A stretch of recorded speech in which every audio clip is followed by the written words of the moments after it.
Bueno, yo tenía algunos días fuera y más que un comentario per se de los habituales, lo que tengo es una pequeña reflexión personal. Yo me fui con la discusión sobre reforma y protestas. Volví con la discusión sobre reformas y protestas. Y si me voy... Ven después del 2020. Y aparentemente, si me voy otra vez, continuaremos en reforma y protesta. Pero otra cosa que hay que llamar la atención. Comenzamos el año discutiendo sobre el sistema político, sobre el sistema electoral, sobre el sistema de justicia.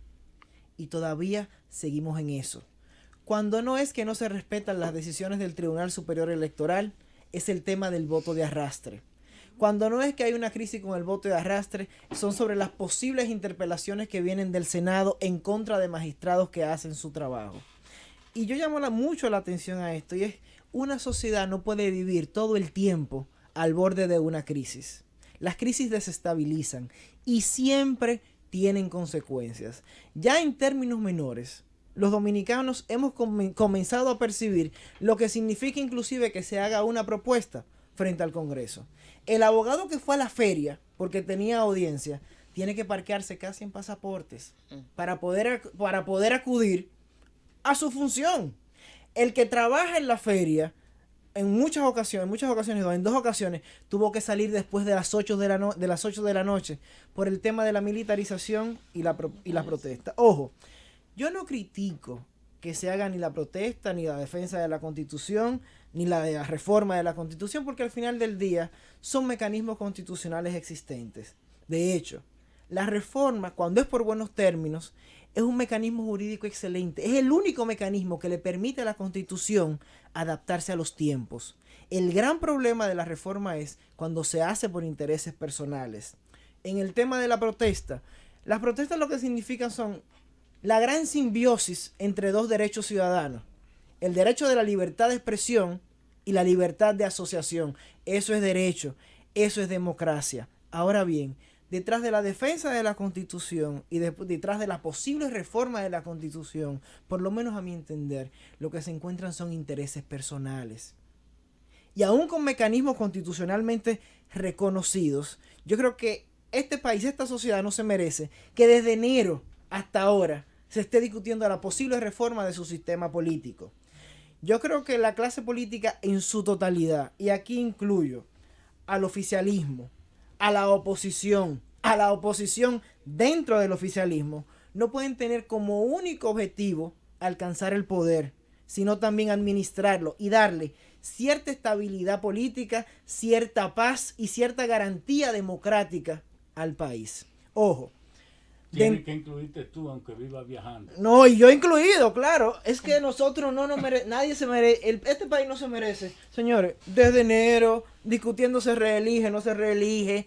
Y ojo, los motivos que se ventilan para una posible reelección: impunidad, garantía de que el mismo partido se quede en el poder, miedo a personas dentro del partido. Esas no son motivos para que una persona, ninguna, no tiene que ser necesariamente pensando en el presidente Medina o en el expresidente Fernández, se mantenga en el poder. Llega un momento en que un líder político tiene que decir, ya no más. Por eso yo siempre he saludado y siempre he felicitado el modelo norteamericano, en donde un presidente norteamericano acaba sus 2 periodos y se va a una posible fundación. Aquí aparentemente va a haber que crear el ministerio del expresidente para que dejen de aspirar. Buena idea. No, es que, sí, pero se lo van a encontrar poquito, porque después de haber sido presidente, eso es el problema. Porque lo que usted recuerda que a Hipólito le ofrecieron una senaduría después que fue presidente y no quiso. Entonces, llega un momento que la madurez política le tiene que decir a cualquier persona en un cargo político, ya una de las garantías de la democracia es la renovación. La generación que viene después de mí. Porque aquí ni la enfermedad la respetan.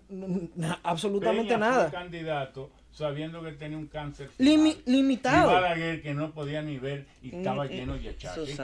Pero no le importa la edad, le los va a años. importar la enfermedad. Y la edad. Bueno. Además, por otra parte, hay que entender, no se trata de un concurso de popularidad. Claro. Que usted tenga la preferencia, no del 70, no del 60, sino de todo el electorado. Imagínense que hay un consenso unánime en torno a un candidato.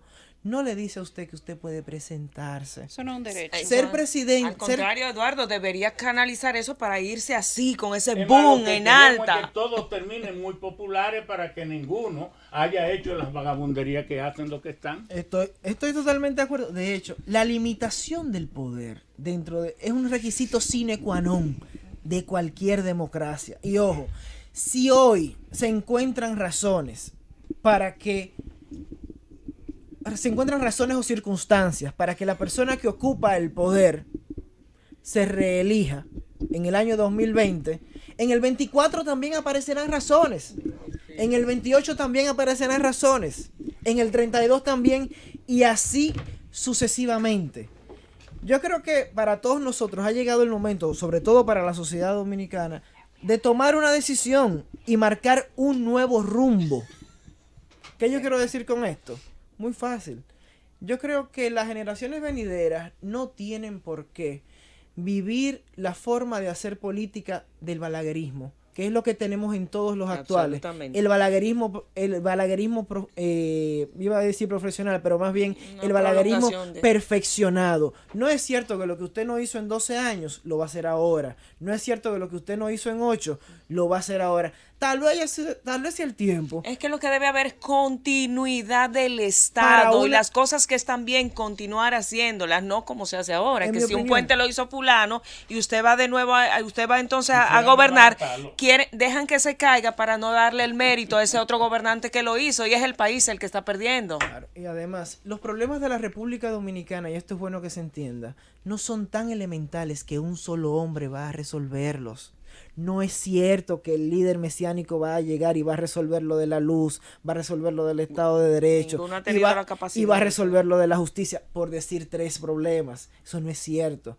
La garantía del progreso de la República Dominicana se encuentra en la construcción de instituciones fuertes. Solamente hay que copiar los países avanzados. Las políticas migratorias de Estados Unidos funcionan independientemente de si el presidente se llama Barack Obama o Donald Trump. Nosotros tenemos que llegar a un momento en donde nuestras políticas públicas, en nuestro norte, en ese momento, que nuestro norte como sociedad no dependa de quién ocupa la cabeza del Poder Ejecutivo. En adición a eso, y ya para terminar, es bueno que se entienda y que se sepa también, independientemente de dónde usted se ubique en la supuesta discusión actual de reforma o defensa de la Constitución, porque es lo que se dice muy poco. La Constitución que inhabilita al presidente Medina es también la misma Constitución que tiene la cláusula de reforma. No es simplemente una cuestión de Constitución o no, Y la que le dio los 4 años. Y la que le dio los 4 años. O sea, todos, si se ve de esa forma, todos tienen el mismo fundamento. Y el problema es que hay que ir más allá de lo que yo quiero, de mi aspiración personal, de lo que yo, pervirtiendo los medios democráticos, pueda alcanzar. Llega un momento, y a eso es que estoy apelando, por eso este es un comentario reflexivo, en que nuestros líderes políticos tienen que decir, ya no más, paso a la siguiente generación. Tanto la reelección... Involucre hasta a sus hijos. Tanto la reelección consecutiva como la no consecutiva le hacen daño a nuestra democracia y a la institucionalidad de nuestro país.